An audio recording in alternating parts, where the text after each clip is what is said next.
안녕하십니까? 7월 28일 수요일입니다. 다 같이 사도신경으로 우리의 신앙을 고백합니다. 나는 전능하신 아버지 하나님, 천지의 창조주를 믿습니다. 나는 그의 유일하신 아들, 우리 주 예수 그리스도를 믿습니다.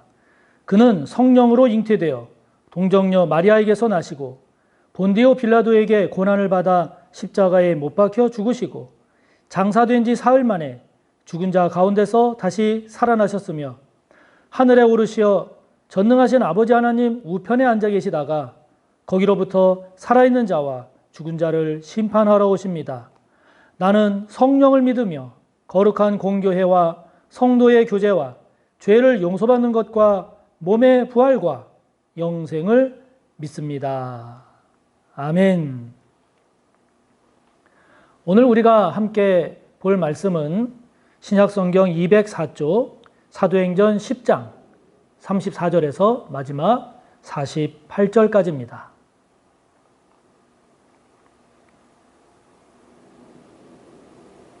신약 204쪽 사도행전 10장 34절에서 마지막 48절까지의 말씀 함께 봅니다.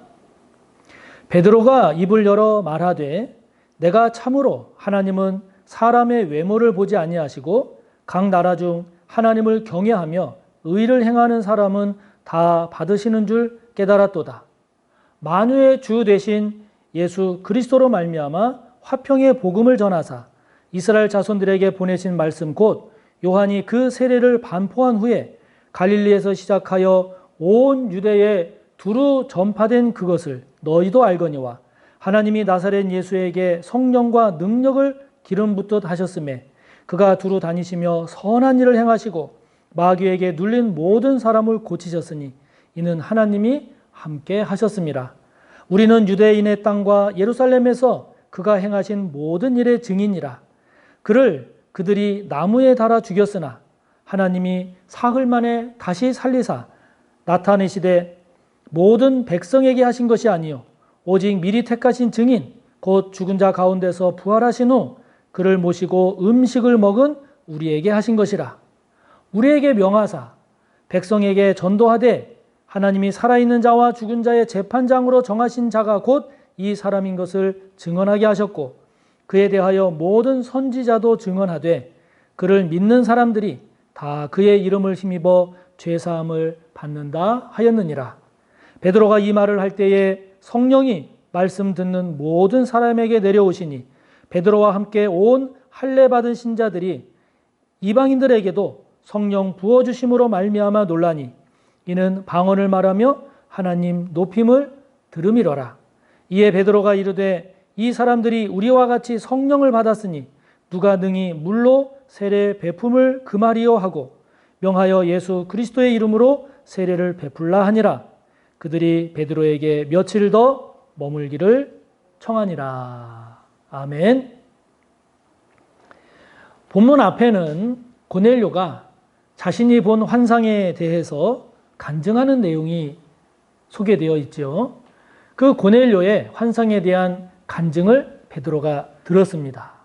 듣고 나서 베드로가 보인 반응이 오늘 우리가 함께 본 이 본문인데요.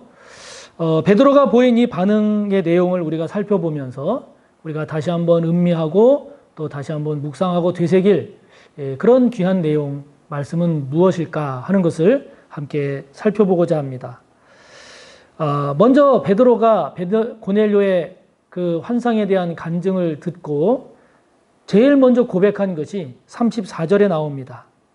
참으로 귀한 고백이죠. 이렇게 고백합니다. 내가 참으로 하나님은 사람의 외모를 보지 아니하시고 각 나라 중 하나님을 경외하며 의를 행하는 사람은 다 받으시는 줄 깨달았도다. 할렐루야. 외모를 보지 아니하시고 하나님을 경외함과 의를 행하는 자를 하나님이 보신다라고 하는 이 베드로의 고백은요, 엄청난 고백입니다. 왜냐하면 수백 년 동안 내려온 인종에 대한 생각, 종교에 대한 편견, 구원에 대한 그 의식이 수백 년 동안 내려온 그것이 붕괴되는 순간입니다. 수백 년 동안 내려온 그 인종과 종교적 차별이 붕괴가 되고 새로운 인식이 열리게 된 거죠. 베드로의 고백이 바로 그것을 말하는 겁니다. 하나님을 경외하고 그리고 의를 행하는, 다른 말로 말하면 하나님을 잘 섬기는 신실한 신앙과 함께 사람들을 향하여 선을 행하고 의를 행하는 그러한 사람이 하나님이 찾으시는 사람이요, 그 사람에게 하나님의 은혜와 구원이 임한다. 하나님께 쓰임받는다라고 하는 겁니다. 외모가 아니라는 거죠. 학벌에 따라서 하나님이 쓰시는 게 아니라는 겁니다. 재물에 많고 적음이 아닙니다. 지위에 높고 낮음이 아닙니다. 외모가 아닙니다. 인종이 아닙니다. 국적이 아닙니다. 성별이 아닙니다. 지역이 아니라는 거죠. 우리가 이것을 깊이 되새기고 묵상할 필요가 있습니다. 오늘날도 우리가 이 베드로의 고백을 정말 깊이 묵상하고 되새겨야 할 우리 신앙의 핵심이고 우리 신앙의 가장 중요한 원칙 중에 하나가 되어야 하지요. 자, 여러분, 이것을 우리가 묵상해 볼 때 저와 여러분도 하나님을 경외함과 의를 행하는, 다른 말로 표현하면 예수님을 잘 믿고 선한 일을 위해서 힘쓰는 이것을 저와 여러분의 신앙에 있어서 또는 사람들과의 관계에 있어서 무슨 일을 함에 있어서 주님의 일을 감당함에 있어서 살아가는 데 있어서 가장 중요한 기준 원칙으로 삼고 있는가? 그렇지 않으면 이것 이외에 외모에 해당되는 나와의 인간적인 관계라든가 다른 학벌이라든가 또는 사회적인 지위라든가 나와의 그런 인간적인 그러한 이해관계라든가 이러한 것들이 저와 여러분이 살아가는 데 있어서 더 중요한 것으로 여기고 있지는 않은지요. 오늘 이 베드로의 외모로 보지 아니하시고 하나님을 경외함과 의를 행하는 자를 하나님께서 다 받으신다라고 하는 이 베드로의 고백이 오늘 저와 여러분의 고백이 되고, 그렇지 못한 저와 여러분의 모습이 무엇인가를 다시 한번 깊이 돌아봄으로써 하나님이 기뻐하시는 그런 그리스도인으로 나아가는 우리가 꼭 되기를 바랍니다.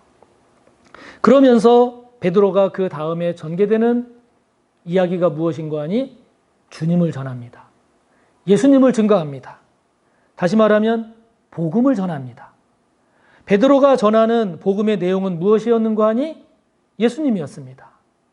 그 예수님에 관한 내용을 전한 내용을 보면 예수님께서 십자가에서 우리의 죄를 위해서 죽으셨다는 것, 사흘 만에 다시 살아나셨다는 부활, 그리고 예수님께서 선한 일을 많이 행하셨다는 것, 귀신을 쫓아내셨다는 것, 예수님께서 이 세상의 심판주라고 하는 것, 예수님을 통해서 예수님을 믿음으로 죄사함의 은혜가 주어진다라고 하는 복음, 예수님에 관한 내용, 즉 예수 그리스도를 고넬료에게 전합니다.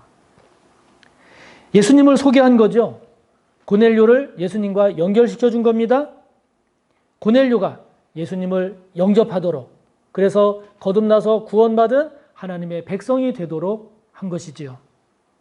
여러분, 이게 가장 중요한 것입니다. 베드로의 이러한 모습이 아주 복된 것입니다. 저와 여러분도 이런 베드로의 모습이 되어야 됩니다. 다시 말하면 모든 것의 결론은 예수님입니다. 좋고 나쁜 모든 것을 포함해서, 그래서 모든 것의 모든 것 되시는 분이 예수님임을 증거하는 저와 여러분의 삶이 되어야 되는 것이죠. 저와 여러분이 가장 중요하게 여기 있는 것이 예수님이 되고 있는가? 좋은 것이든 좋지 않은 것이든. 그래서 좋은 일이 있다 할지라도 그것을 예수님과 연결시켜야 됩니다. 좋지 않은 것이라 할지라도 그를 예수님과 연결지어서 예수님께 나아가도록 하는 것이 그리스도인으로서의 가장 귀한 모습인 거죠. 누가 성공했습니까? 그래도 예수님과 연결시켜줘야 합니다. 실패했습니까? 낙심했습니까? 질병에 시달립니까? 그래도 예수님과 연결시켜줘야 합니다. 그러니 신앙생활 잘 해봅시다. 그러니 교회 다닙시다. 그러니 예수 믿으세요. 그러니 예수님께 기도합시다.